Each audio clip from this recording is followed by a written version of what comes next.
Herkese salam dostlar. Bugün sizler için evde hazırladığım sade keks reseptini bölüşeceğim. Otak temperaturunda olan 5 adet yumurtanı kırırıq. Yumurtalar mütləq otaq temperaturunda olmalıdır. Əks təqdirdə keksimiz yaxşı alınmayacaq. Üzərinə 2 stəkan şəkər tozu əlavə edib mikserlə çalırıq. Bu əsnada 1 stəkan südü ocağın üstünə alırıq ki, biraz ilıq hala gəlsin. Qarışımı tam-tamına 8 dəqiqə mikser ilə çaldım. Sonra ilıq südü və 1 stəkan qarğıdalı yağını əlavə etdim.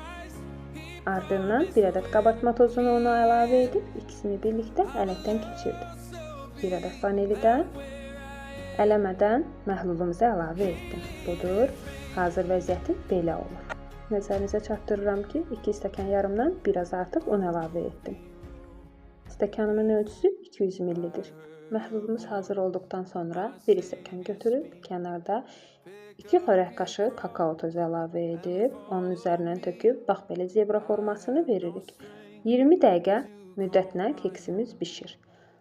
Təbii ki, öncəliklə isidilmiş sobada 180 dərəcədə 20 dəqiqə müddətində bişir. Budur, keksimiz hazırdır. Gəl istəsəniz evdə yoxlaya bilərsiniz. Hələlik.